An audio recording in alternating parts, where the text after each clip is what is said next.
Super. So we are live.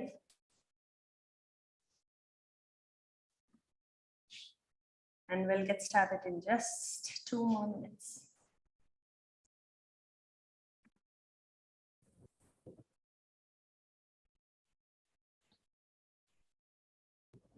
ఏంట్రా persons అన్నగా కనిపిస్తుంది ఇందులో.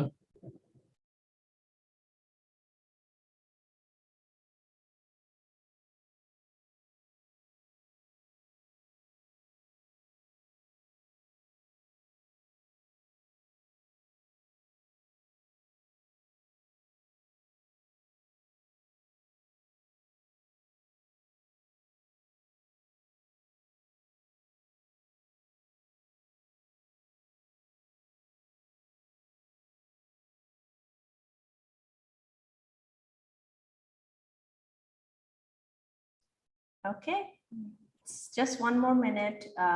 Ria, what do you suggest? Shall we get started? Yeah, we can start with a round of intros actually. Super. Okay, all right. This is it. It's finally day 1 of store conversions on steroids. It's 9 days, 9 experts, 9 very quick but intense deep dives into what does it really mean to run a high converting online store. CAC is shooting through the roof today, and customer lifetime value is where the money is at. The shopping experience that you run in your store, that's what drives CLV up, up, and up. And with this series of live streams, we want to help you up your conversions with real life tactics and playbooks that you can actually use today. And to kick this amazing series off, we have Lorenzo Carreri. And I met him about a year back now. I've learned quite a few battle testing techniques on CRO from him. And I'm super, super excited to get today's deep dive started. And without wasting more time, Lorenzo, over to you. 30-second elevator pitch. What do you do and why is it important for e-commerce stores? Yeah, first of all, thank you for the invite. Super appreciate it. I'm Lorenzo Carreri, and I'm a CRO, customer research and experimentation consultant. I specialize in working with the e-commerce and helping them increase conversion rate, revenue, and lifetime value. Today, we're going to be talking about one of my favorite topics, which is reviews mining, which is probably one of the least used CRO data customer research methodologies. So I'm very excited about showing the potential and the value of these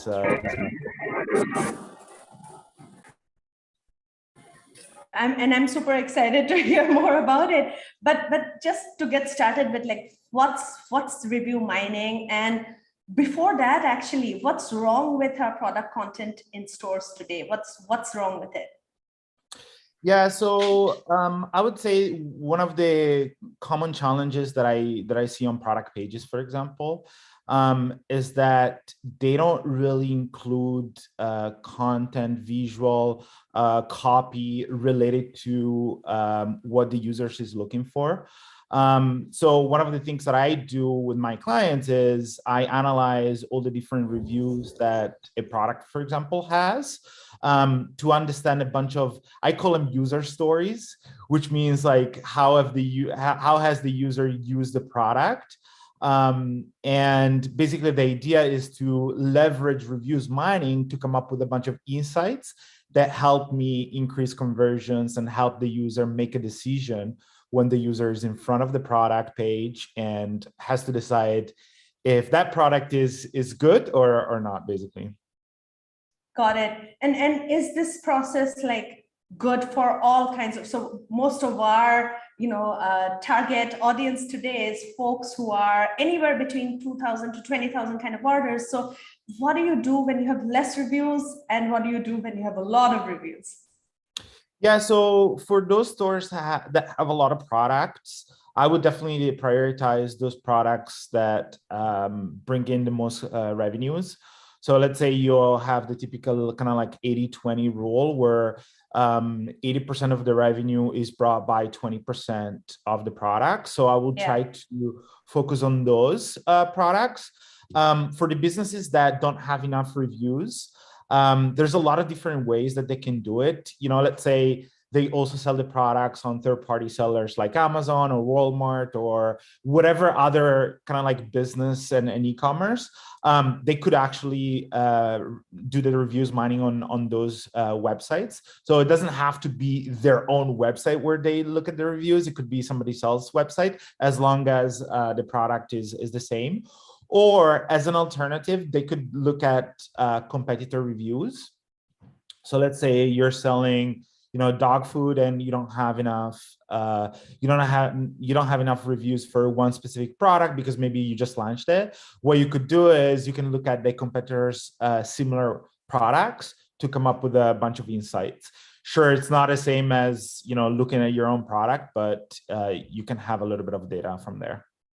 That's pretty interesting, and I want to dive in a little bit now. Like, what is this whole process, and what are the insights that we're looking for?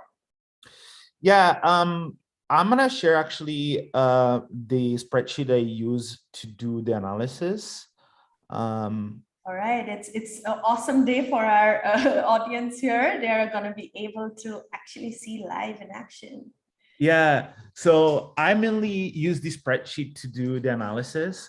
I'm gonna talk about two different tabs. This one, basically, I just record all the different reviews that customers have left about a product. And then I create different themes, which oftentimes are similar for all the products that I've analyzed with other clients. But some other times these themes are completely kind of new, depending on the business. And then once I fill out all the different insights coming from these reviews, I basically try to bring structure, so to quantify how frequent each of these themes are for the product. So for example, this is just an example, but this product in particular was a juicer.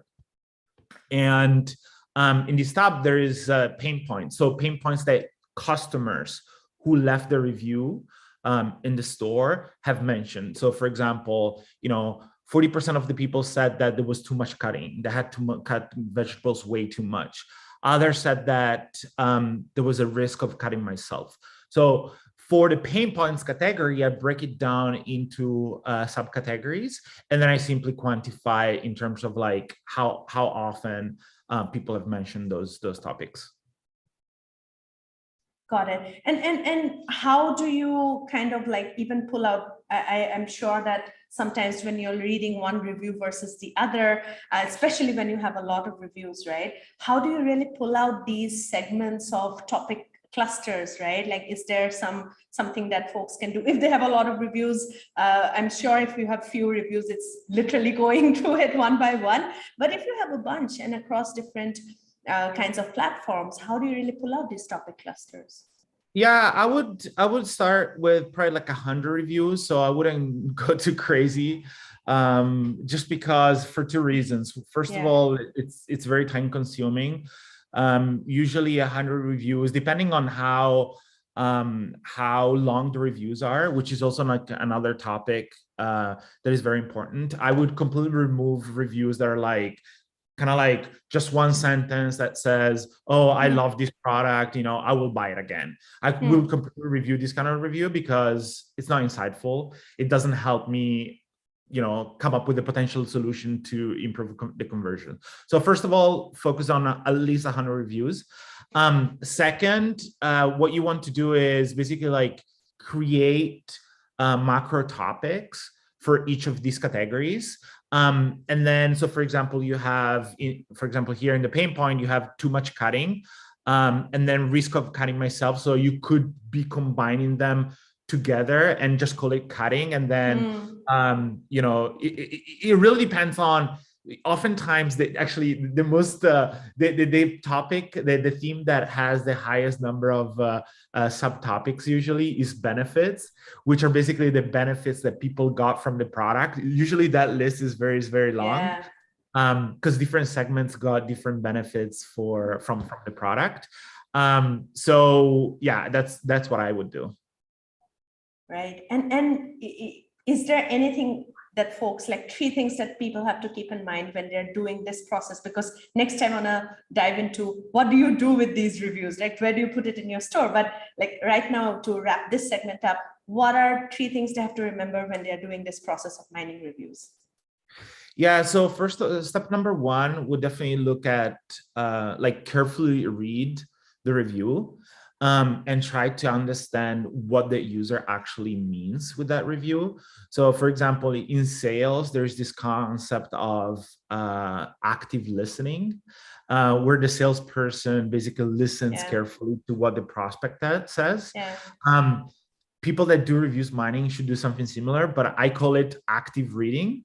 And what I mean by that is that every single sentence that they read, they need to wonder, what is the user really, really saying with this sentence? What's the kind of reasoning behind what the user is saying? So that's one thing.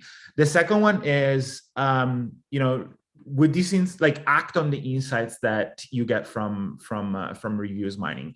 And oftentimes the insights should actually not oftentimes, always, they should be cross-pollinated around the industry, around the company, because oftentimes if you start doing reviews mining to improve the conversion rate of a product page, for example, what you oftentimes see is that there's a bunch of issues that come up that should be cross-pollinate across other departments. So product department, customer support, even finance sometimes.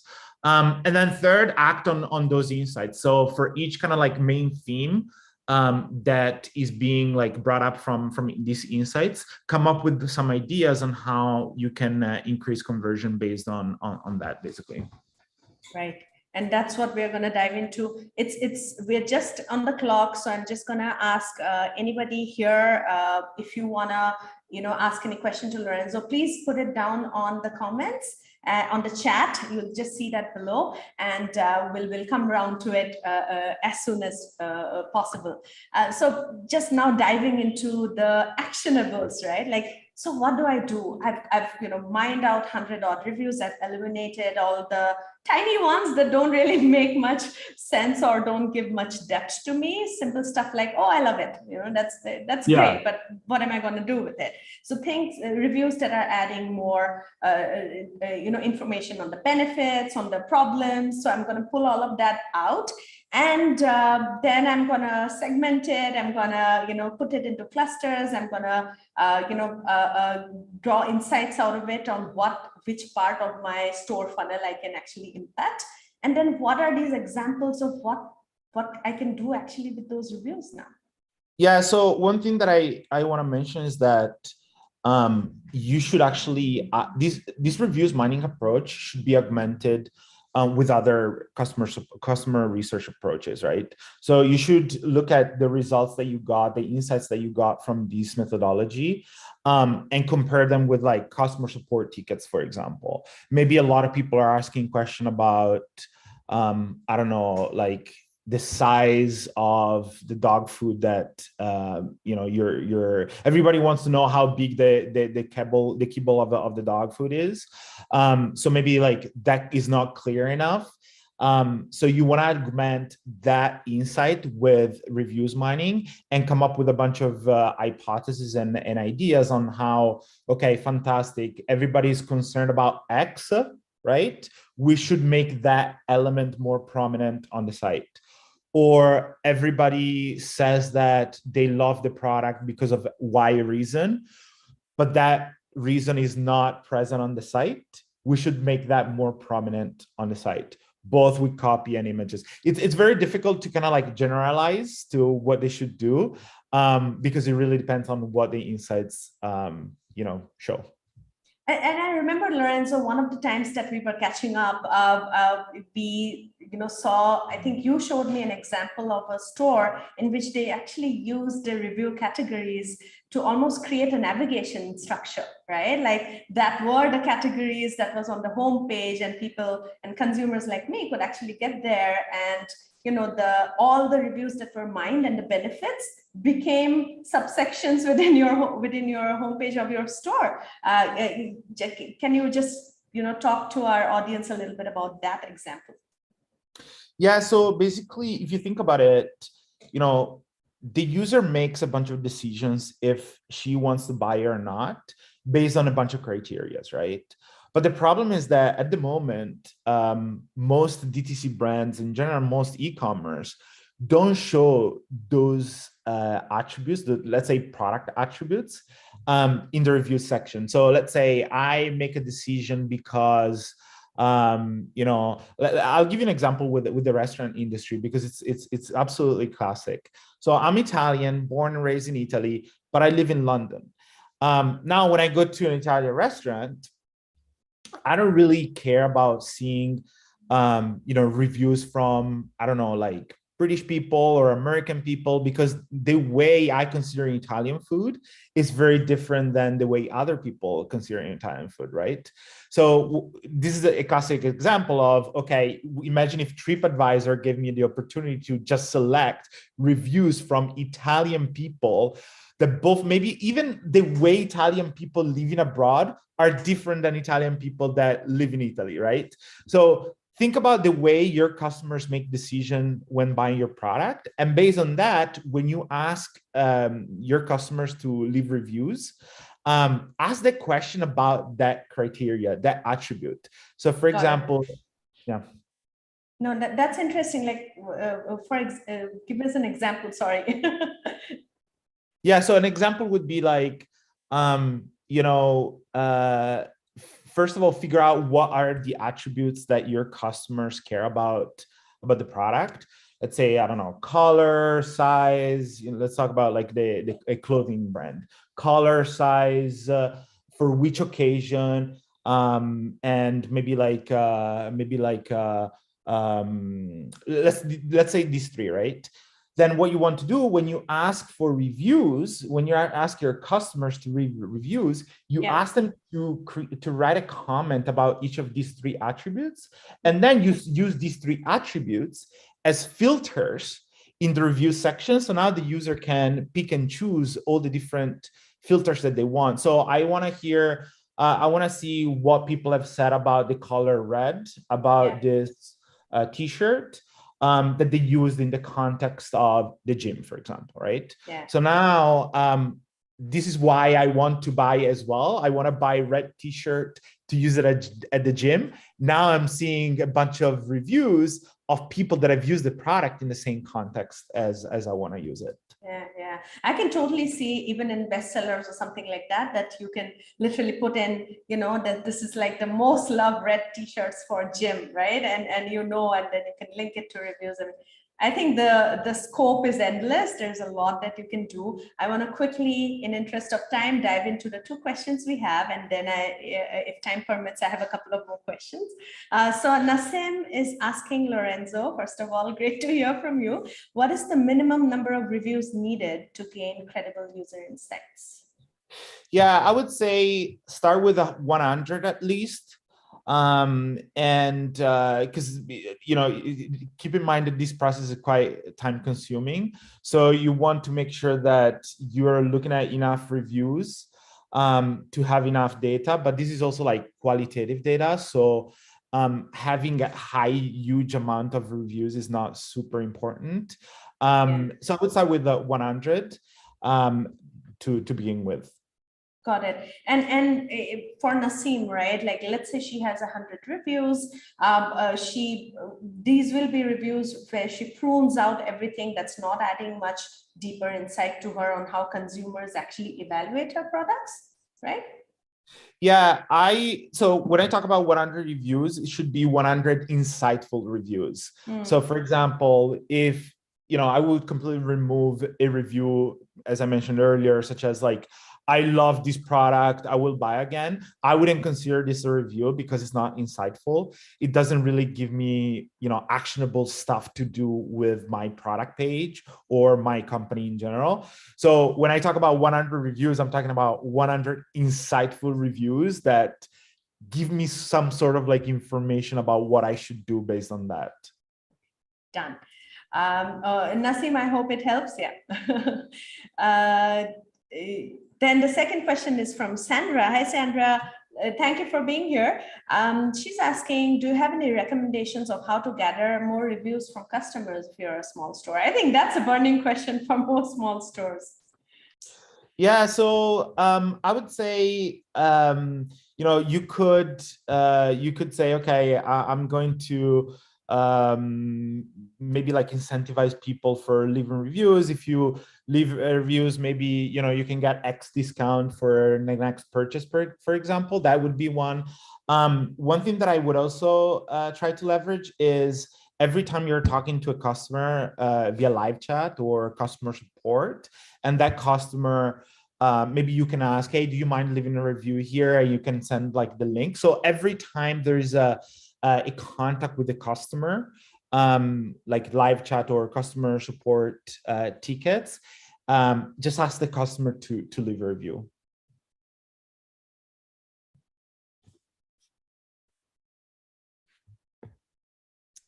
All right, I was unable to unmute myself. That really helps, and I think the science here, or rather the art here, is about also getting insights from the customer. So Sandra, as a SaaS business, I can tell you, it could be applicable even to e-commerce, to you as a brand, is that sometimes maybe during the customer reviews, to add on to Lorenzo, just ask how they are feeling about the product, even if they're not dropping in a review in your site. I think that itself is a review. So save that little nugget of information, and you can possibly utilize that. I love Lorenzo's structure, so you could probably do that too. Yeah, and obviously reviews mining is takes a couple of 2-3 hours depending on how many you gather. Yeah. You also could do customer interviews. Obviously, they're more time consuming the reviews mining, but you can get a lot of insights from that as well. Right. So Priyanka has a question. Thanks, Priyanka. Do you think audio reviews could pick up at some time, or even video reviews, as they bring in more credibility to the review itself? That's a good question.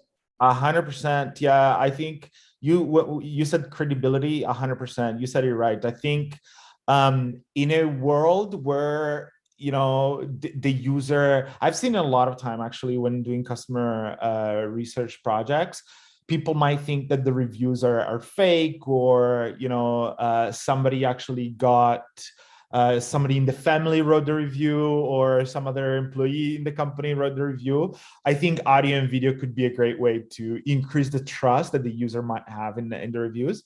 And also what I really like about video reviews is that it might even show how the user is using the product. So you can gather additional kind of like, so let's say it's a product about food. Maybe, I don't know, you can see how the user, let's say it's olive oil. I'm Italian, I gotta talk about olive oil. There's the Italian here. Maybe you're selling olive oil, and you see exactly how the user is using the olive oil on the salad. So now not only you have some insights about the product, but how the product is being used with something else, which is also another sort of like insights that you can gather that can take you to another kind of like direction. Oh yeah, I can totally see that. That's. I mean, it's insightful for me too. I'm taking a note of that. And I have a final question. Like, can our audience and whoever signed up but couldn't show up today get your amazing review template and actually help get started on this whole review mining process? Or how do they reach out to you? Yeah, totally. I will definitely put the link to the spreadsheet in the notes. We can send it to them. It's fully available. In terms of how they can reach out to me, they can find me on LinkedIn. And then I also have a YouTube channel all dedicated to CRO. It's called Understanding How Shoppers Think. And the way we do it is we pick a brand every week, DTC brand, and with my friend Rishi, we basically I analyze the reviews, he's analyzing from a copywriting perspective, and we give a bunch of recommendation how a product page should be optimized for increase in sales. Super, and we'll bring both of you in for a teardown at some point in time, but that's for another live series. Thank you all, everybody. We're running out of time, but this was amazing, short but really insightful. Thank you, audience. And yeah, we'll be back tomorrow with the next series, next in live stream in the series. And thank you, Lorenzo, for giving your Italian insight and examples to review mining. Hope it was helpful. Thank you for done. inviting me.